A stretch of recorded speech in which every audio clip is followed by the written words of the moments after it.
Bismillahirrahmanirrahim. Bismillahirrahmanirrahim. Alhamdulillahi rabbil alamin. Wassalatu wassalamu ala ashrafil anbiya'i wal mursalin.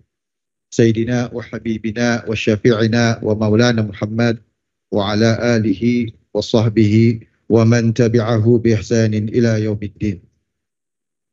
Rabbi shrah li sadri wa yassir li amri wahlul 'uqdatam min lisani yafqahu qawli. Subhanaka la ilma lana illa ma 'allamtana innaka antal alimul hakim. Allahumma aftah alaina futuhal arifin wa faqihna fid din wa 'allimna ta'wil wahdina ila sawa'is sabil.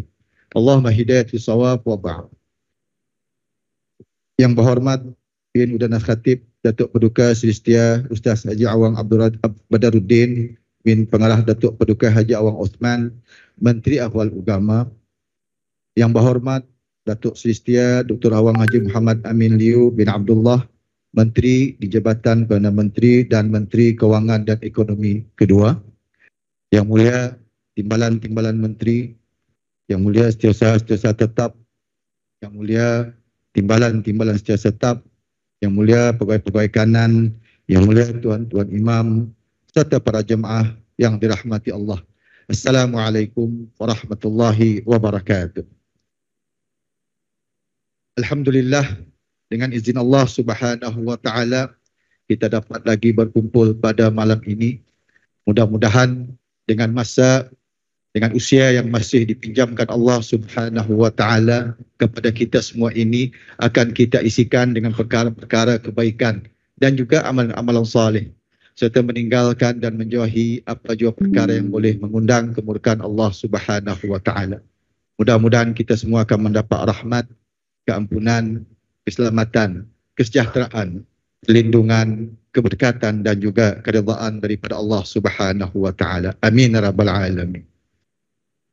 Salah satu perkara ataupun prinsip yang diberikan penekanan di dalam Islam ialah harta.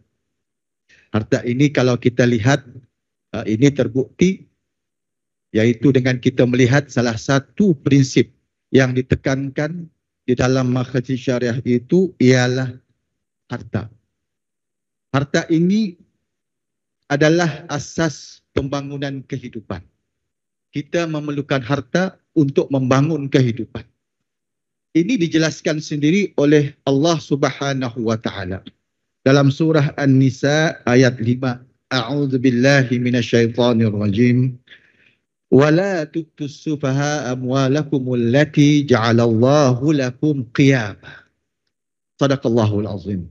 Yang tafsirnya, dan janganlah kamu serahkan kepada orang-orang yang belum sempurna akalnya harta mereka yang ada dalam kekuasaan, yang mana harta itu dijadikan Allah sebagai asas pembangunan kehidupan. Jadi dalam kita membangun kehidupan, kita memerlukan harta. Harta ini, ia adalah salah satu cara, wasilah, bukan saja untuk meneruskan kehidupan, bukan saja untuk kita membangun kehidupan agar kehidupan kita itu selesa di dunia, tetapi harta itu juga adalah sebagai wasilah untuk mencapai takwa, mencapai ketakwaan kepada Allah Subhanahu wa taala, dan juga wasilah untuk mendukung kegiatan ibadah ataupun muamalah seperti zakat, seperti wakaf, infak dan juga sedekah. Jadi kalau ada, Islam menekankan tentang mustahaknya untuk kita berusaha untuk mencari harta. Sebenarnya mencari harta ini sebanyak mana sekalipun tidak menjadi salah. Yang salah itu kalau kita ini gila harta, itu baru salah. Sehingga kan kita lupa tanggung jawab kita itu dengan harta. Kalau ada orang menyebut, buat apa kita cari harta banyak-banyak, kita ini hidup di dunia, nanti harta itu tidak boleh dibawa mati. Sebenarnya kenyataan ini kurang tepat. Kurang tepat. Sebenarnya harta itu boleh kita bawa mati. Boleh. Siapa kata tidak boleh? Boleh. Tapi cuma harta itu dia kena convert dulu. Dia kena convert.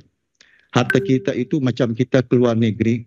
Kalau kita bawa duit Brunei, kita keluar negeri. Kalau kita ke mana, umpamanya kita keluar negara Malaysia dan sebagainya, kita kena pergi money changer. Kena tukar, convert. Baru kita boleh beli barang. Baru laku. Begitu juga kehidupan kita. Harta itu kita boleh bawa mati. Tapi kena convert dulu. Bagaimana kita convert? Ini dunia ini kita kena convert. Bagaimana kita mengkonvertnya itu? Itulah kita jadikan saham akhirat. Itu sebabnya dalam hadis Nabi menyebutkan apabila matinya anak Adam itu terputuslah semua amalannya melainkan 3 perkara. Salah satu di antaranya sedekah jariah. Itu kita sedekah jariah. Sedekah jariah ini kata ulama antaranya ialah dengan kita berwakaf. Kita berwakaf. Kemudian di dalam kitab Ahwalil Qubur wa Ahwali Ahliyah ilan Nusyur, Kerangan Ibn Rajab Al-Hambali ada menyebutkan nanti apa dalam sebuah hadis di dalam kitab ini menyebutkan apabila kita meninggal dunia nanti masuk alam barzah, dimasukkan ke alam kubur, semua amalan kita akan mengikut. Amalan kita semua mengikut. Semua akan berada di sekeliling kita. Lalu pada ketika itu syaitan ini dia cuba untuk mengganggu orang beriman di dalam kubur. Dia datang daripada kepala, tidak dapat masuk, syaitan tidak dapat masuk, kena dihalang oleh salat. Begitu juga masuk daripada sebelah tangan dia. Banyak hadis-hadis menyebutkan. Namun ditolak, dihalang, dipalingkan syaitan tadi daripada hamba Allah ini disebabkan oleh apa? Sedekahnya. Itu yang saya katakan tadi, kalau mau harta itu dibawa mati, kita kena convert tu semasa kita hidup ini. Jadi harta itu adalah suatu yang kita perlukan. Walaupun bukan itu suatu tujuan. Tapi kita perlukan. Dan harta ini, kalau kita lihat dalam pembangunan ekonomi, ia adalah salah satu elemen yang sangat-sangat terpenting tentang harta ini. Ekonomi ini kalau kita sebut di dalam bahasa Arab, saya tidaklah akan menerangkan apa ilmu-ilmu ekonomi ini di hadapan saya ini pakar-pakar ekonomi. Nanti kalau saya salah sebut bahaya, salah pengertian. Dalam bahasa Arab, ekonomi ini disebut sebagai al-iqtisad. Iqtisad. Apa maksud iqtisad? Iqtisad ini artinya tadbirun nafaqah. Itu bahasa Arab. Tadbirun nafaqah. Artinya, iqtisad ini ialah suatu ilmu yang mentadbir nafkah ataupun perbelanjaan, atau boleh kita sebut ilmu sebagai ilmu untuk kita mengendalikan kekayaan. Satu ilmu yang mengajar bagaimana untuk berjimat cermat. Itu iqtisad, ekonomi. Dalam sebuah hadis baginda sallallahu alaihi wasallam, baginda ada menyebutkan dengan jelas penggunaan istilah iqtisad, yaitu ekonomi. Baginda sallallahu alaihi wasallam bersabda, al-iqtisadu fin nafaqah nisful ma'isyah, rahul Baihaqi wa Tabarani. Apa artinya? Ekonomi itu ataupun ilmu menguruskan nafkah itu adalah separuh atau setengah daripada kehidupan. Nisful ma'isyah. Nabi tidak sebut al-iqtisadu fin nafaqah minal ma'isyah.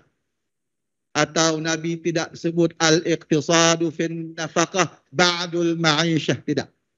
Tapi Nabi sebut al-iqtisadu fin nafaqah nisful ma'isyah. Apa artinya? Tadi saya sebut, ekonomi itu separuh, setengah daripada kehidupan. Dia bukan sebahagian. Kalau sebahagian, satu itu sebahagian daripada 10. Dua itu sebahagian daripada 10. Itu bukan separuh. Separuh ini dia 50-50. Jadi 5 itu setengah. 5 itu separuh daripada 10. Berarti kehidupan kita ini, kehidupan kita di dunia ini dibangunkan separuhnya oleh ekonomi. Jadi kalau ekonomi kita hancur, kalau ekonomi kita musnah, separuh daripada kehidupan sudah pun musnah. hancur. Begitu pentingnya tentang ekonomi ini sehingga kan Nabi menyebutkan dia separuh daripada kehidupan. Itu sebabnya negara-negara di mana sekalipun ekonomi itu menjadi suatu perkara yang sangat-sangat dititik beratkan tentang ekonomi, menjana ekonomi.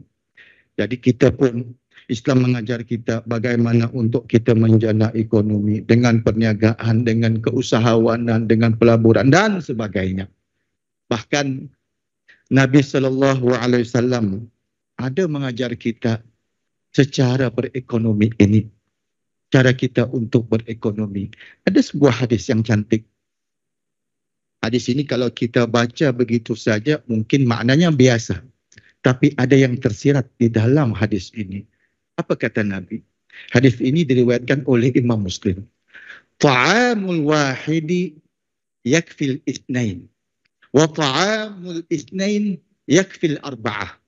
Wa ta'amul arba'ah yakfil thamaniyah. Apa artinya? Makanan satu itu untuk seorang itu cukup untuk 2 orang. Makanan 2 orang itu cukup untuk 4 orang. Makanan 4 orang itu cukup untuk 8 orang. Kalau saya tanya apa maksud hadis ini, boleh kita fahami bahawa hadis ini mengajar kita kena sharing. Kalau kita dalam majlis, sepatutnya ayam sekarat bagi 2. Itu sepatutnya lah. Tapi tidak, 2 karat ya seorang. Itu yang dah cukup tu. Bukan catering dah cukup. Ia mengambil lebih. Tapi bukan si tempat lain. Tapi apa yang kita boleh ambil daripada hadis ini? Sebenarnya daripada hadis ini, beberapa pengajaran yang boleh kita ambil. Nabi mengajar kita cara kita berekonomi. Sekurang-kurangnya ada 2 pengajaran yang boleh kita ambil. Yang pertama sekali ialah kita disuruh untuk berjimat cermat. Itu ekonomi. Berjimat cermat. Kalau kita rasa makanan seorang itu cukup untuk seorang, tapi sebenarnya kita boleh manage, kita boleh organize. Cukup untuk 2 orang, kita gunakan. Itu berjimat. Itu satu. Yang kedua, pengajaran yang boleh kita ambil daripada hadis ini juga, Nabi mengajar kita untuk mengembangkan aset kita. Mengembangkan aset kita. Yaitu kalau dalam konteks sekarang ini, dalam konteks perekonomian disebut sebagai pelaburan, investment. Kita kembangkan. Kalau duit kita RM1, kita boleh kembangkan, dia boleh jadi RM2. Bagaimana? Judi diharamkan. Yaitu dengan cara kita berniaga. Ataupun kita melabur.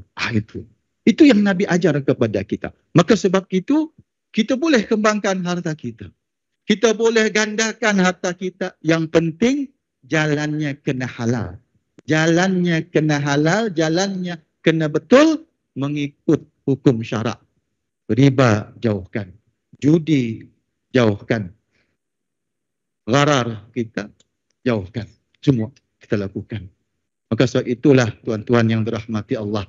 Dalam kita menjana ekonomi kita, dalam kita mengumpul harta kita, mencari pendapatan harta kita, maka kita pastikan dari mana sumbernya.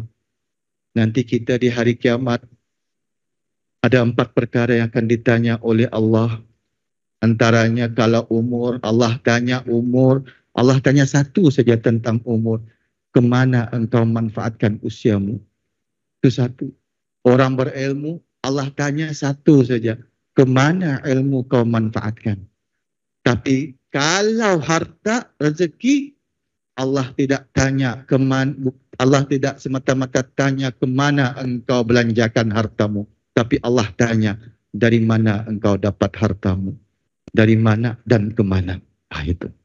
Maka sebab itulah kita pastikan sumber kita dalam kita berekonomi itu halal.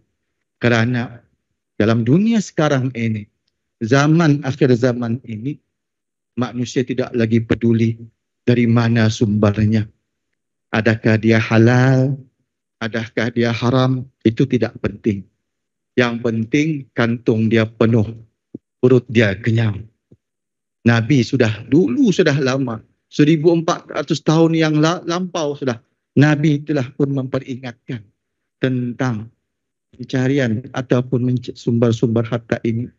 Nabi sebut, ya'ti zamanun ala ummati la yubalil mar'u bima akhadal mal amin halal amin haram. Kata Nabi, akan datang satu zaman ke atas umatku ini, kita sekarang ini, di mana la yubalil mar'u, kata Nabi, manusia tidak lagi peduli, manusia tidak lagi menghiraukan bima akhadal mal, dari mana dia dapat harta, bagaimana dia memperolehi harta, dia tidak peduli.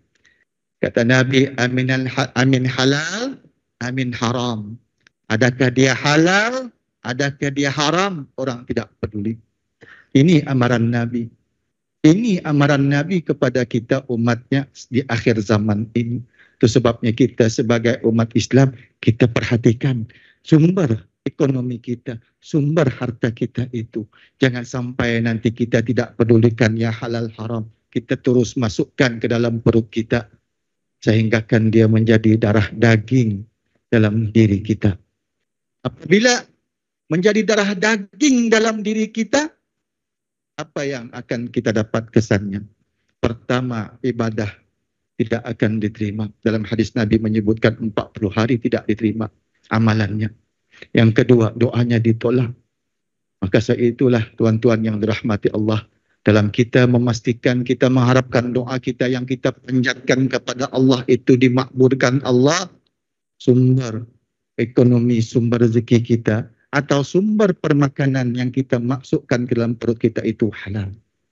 Ada satu kisah di zaman Rasulullah, di mana seorang itu dia bermusafir. Nabi cerita dia bermusafir, lalu dia minta kepada Allah, ya Rab, ya Rab, ya Rab. Lalu kata Nabi, mat'amuhu haram, wal malbasuhu haram, wa mashrabuhu haram, wa ghudhiya bil haram, fa anna yustajabulah. Kata Rasulullah, makanannya haram, sumber haram, pakaiannya bersumbarkan haram, maka minumannya bersumbarkan haram. Bagaimana doanya aku mau makbulkan? Bagaimana? Itu terhalang. Dan yang paling kita khawatiri, apabila daging yang tumbuh daripada sumber yang haram ini, maka kata Nabi, kulu lahmin nabata minas suhti fannaru awla bih. Setiap daging yang tumbuh daripada sumber yang haram, maka neraka lebih utama kepadanya. Itu. Ini yang kita tahu. Maka sebab itulah kita pastikan apa yang kita berikan kepada anak-anak kita itu adalah suatu yang halal. Kalau ayah, maka bekerjalah dengan betul supaya sumber yang diterima, gaji yang diperoleh itu adalah gaji yang halal. Kalau dia berniaga, berniagalah bersungguh-sungguh. Jangan dia berniaga itu ada unsur-unsur, tidak ada kejujuran, ada penipuan. Orang berniaga ini, salah satu cara untuk kita memantapkan pembangunan ekonomi ialah dengan berniaga. Berniaga ini suatu kedudukan, mempunyai martabat yang tinggi orang berniaga ini. Nabi bersabda, at-tajiru saduqul amin ma'an nabiyyin wasiddiqin wasyuhada. Nabi sebut, peniaga yang jujur dan juga yang amanah akan dibangkitkan bersama para nabi, ma'an nabiyyin wasiddiqin, dan orang-orang siddiq seperti Abu Bakar as-Siddiq, dan wasyuhada, yaitu orang-orang mati syahid. Itu kemuliaan orang berniaga. Orang yang berniaga yang amanah, yang jujur. Kemudian dalam hadis yang lain lagi Nabi menyebutkan, innat tujara yub'atsuna yaumal qiyamah fujjaran illa man ittaqallah wa barra wa sadaqa. Sesungguhnya para peniaga itu dibangkitkan di hari kiamat dalam keadaan dia berdosa, melainkan illa man ittaqallah, melainkan dia orang yang takut kepada Allah, wa barra, dan selalu membuat kebaikan, wa sadaqa, orang selalu membuat kebaikan. Itu. Coba kita lihat analisis hadis kedua-dua ini. Ketika Nabi menyebutkan kedudukan mulia peniaga itu, Nabi menggunakan sirah lafaz singular ataupun mufrad, at-tajir. Ketika Nabi menyebutkan balasan peniaga-peniaga yang berdosa ini, atau Nabi menyebutkan peniaga yang banyak melakukan dosa ini, Nabi menggunakan sirah at-tujar, iaitu plural ataupun jamak. Apa yang boleh kita ambil daripada hadis ini? Pertama, peniaga yang jujur itu susah mau dapat, terlalu sedikit. Tetapi kalau peniaga yang tidak jujur itu boleh saja kita dapat di mana-mana. Itu. Jadi kena hati-hati. Kalau kita berjual berniaga, nanti kalau kita berjual umpamanya jual udang, jangan di atas cantik-cantik lawak-lawak, di shoot di bawah. Bawa balik ke rumah, dibagi arah isteri, fikir kena puji oleh isteri. Banyak kena merahi sebab udang hancur. Air udang. Bang, aku suruh beli apa tadi bang? Udang. Ini bukan udang bang. Ini air udang. Patutlah cucur udang. Udang dah ada. Air saja. Bukan si tempat lain. Itu. Itu. Jadi kena pastikan. Bagi kita, bagi kepada anak-anak kita, kepada isteri kita, sumber rezeki ini. Satu ketika, ada satu kisah Imam Syafi'i rahimahullah. Imam Syafi'i ini namanya ialah Muhammad bin Idris Asy-Syafi'i. Beliau ini adalah seorang imam yang besar, pengasas mazhab kita, mazhab Syafi'i. Beliau dikenali semasa kecil sudah boleh hafal Quran. Namun satu ketika dia mengadu kepada gurunya Waqi', wahai tuan guru, aku susah mau menghafal, hafalanku lemah. Apa puncanya, wahai guruku? Lalu kata Waqi', guru Imam Syafi'i, wahai Syafi'i, perhatikan permakananmu. Pastikan makananmu itu halal. Lalu balik Imam Syafi'i ke rumah. Orang yang mula-mula ditanyanya itu ialah ibu. Sebab ibulah yang menyediakan permakanan anak. Ditanya, wahai ibu, tadi aku datang kepada guruku Waqi', aku mengadu tentang kelemahan hafazanku, hafalanku. Lalu kata guruku, untuk memastikan, kata guru, kepastikan Syafi'i, makananmu itu adalah bersumberkan yang halal, bukan yang haram ataupun yang syubhah. Wahai ibuku, bagaimana makananku? Lalu kata ibu Imam Syafi'i, wahai anakku, sesungguhnya makanan yang kuberikan kepadamu adalah halal dan baik belaka. Halalan thayyiban. Halal dan baik belaka. Tidak ada satu pun yang tidak halal. Tapi mengapa masih lemah fikir hafalanku? Imam Syafi'i berfikir. Lalu siasat punya siasat. Lalu si ibu tadi pun baru teringat. Oh wahai anakku Syafi'i, baru ibu teringat. Satu ketika ibu mengambil susu, memerah susu daripada kambing.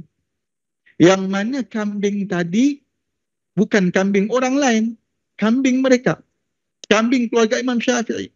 Tetapi kambing tadi memakan rumput kepunyaan orang lain. Allah. Bukan salah ibu Imam Syafi'i. Kambing itu kambingnya mereka. Tapi kambing ini mengayau. Pengayauan punya kambing. Mengayau makan rumput orang lain. Allah.